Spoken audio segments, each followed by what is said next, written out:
શિક્ષક મિત્રો, ફરી એક વખત આપનું હાર્દિક સ્વાગત કરું છું કલરવની દુનિયામાં। આજથી મોડ્યુલ નંબર 13, 14 અને 15નો દીક્ષા એપ પોર્ટલ પર અભ્યાસ શરૂ થવા જઈ રહ્યો છે।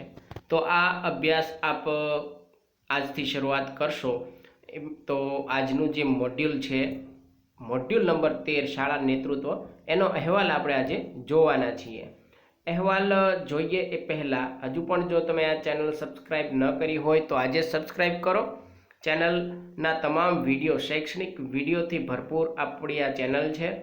વિડીયો પસંદ આવે તો લાઈક કરો, શેર કરો અને કોમેન્ટ કરો। તો ચાલો સમય બગાડ્યા વગર આજનો અહેવાલ શરૂ કરીએ।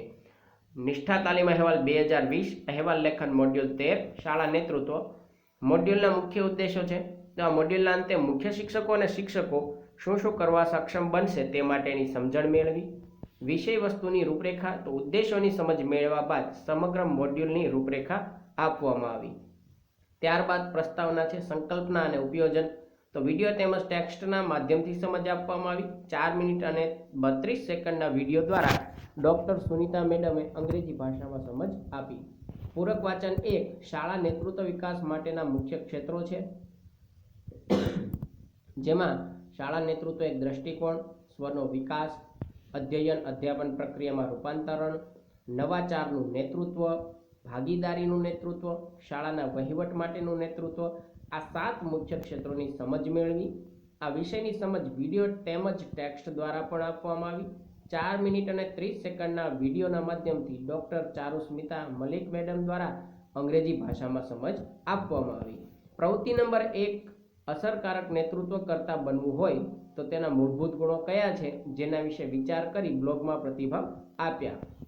પ્રવૃત્તિ નંબર 2, આ પ્રવૃત્તિમાં કેટલાક પ્રશ્નો વિચાર કરવા માટે આપ્યા હતા, જેના પર વિચાર કરી કેવી રીતે એક નેતૃત્વકર્તા તરીકે વધુ અસરકારક રીતે નેતૃત્વની વર્તણૂક, ક્રિયા અને વ્યવહારને સમાવશો તેની નોંધ કરવાની પ્રવૃત્તિ આપવામાં આવી। પ્રવૃત્તિ નંબર 3, શાળા શિક્ષક નેતૃત્વકર્તા તરીકે તમે તમારી શાળામાં વિદ્યાર્થી અધ્યયન પર શાળાના નેતૃત્વના પ્રભાવની આ સમજને કેવી રીતે અમલીકૃત કરશો, આ વિશે વિચારી બ્લોગમાં પ્રતિભાવ આપવાની પ્રવૃત્તિ આપવામાં આવી। ત્યારબાદ 7 મિનિટ 15 સેકન્ડના વિડીયોના માધ્યમથી ડૉક્ટર સુનિતા મેડમ અને ડૉક્ટર ચારુ મેડમ દ્વારા અંગ્રેજી ભાષામાં શૈક્ષણિક નેતૃત્વની ચર્ચા કર્યા પછી ટેક્સ્ટ દ્વારા પણ આ વિષયની સમજ આપવામાં આવી।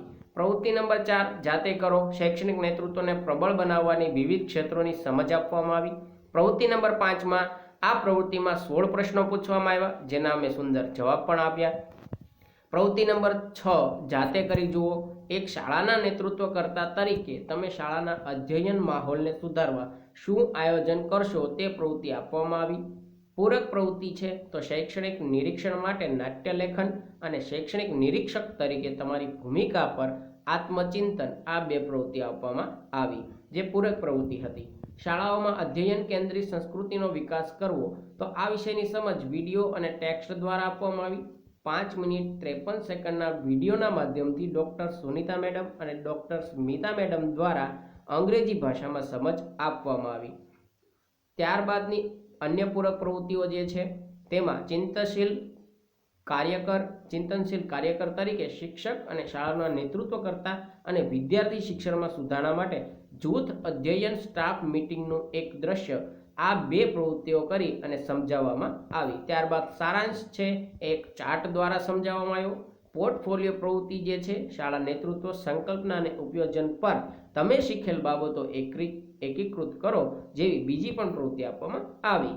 અન્ય લિંક્સ જેવા 38 વેબ રિસોર્સિસ આપવામાં આવ્યા છે, તેમજ વિવિધ લિંક પણ આપવામાં આવી। અંતે ક્વિઝ, શાળા નેતૃત્વ વિશે ક્વિઝ પણ આપવામાં આવી, જેમાં ક્વિઝ નંબર 1માં 10 અને ક્વિઝ નંબર 2માં 5 પ્રશ્નો પૂછવામાં આવ્યા। આમ આ મોડ્યુલ અહીં પૂર્ણ થયું। અભિનંદન। તો આ મોડ્યુલ પૂર્ણ કરવા બદલ અમને અભિનંદન આપવામાં આવ્યા અને દીક્ષા પોર્ટલ પર પ્રમાણપત્ર આપવામાં આવ્યું। ક્વિઝ જે છે એનો વિડીયો આપણે મૂકી દીધેલ છે, છતાં પણ તેમની લિંક હું તમને ડિસ્ક્રિપ્શન બોક્સમાં આપી દઈશ। તો આ મોડ્યુલનો અભ્યાસ તમે તમારા વર્ગખંડમાં સારી રીતે કરજો એવી શુભેચ્છાઓ સાથે વિડીયોને લાઈક જરૂર આપશો, કોમેન્ટ પણ કરજો। નવા વિડીયો સાથે ફરી પાછા મળીશું, ત્યાં સુધી બન્યા રહો કલરવની દુનિયા સાથે। જય હિન્દ, જય ભારત, જય ગુજરાત, જય હો નિષ્ઠા તાલીમ।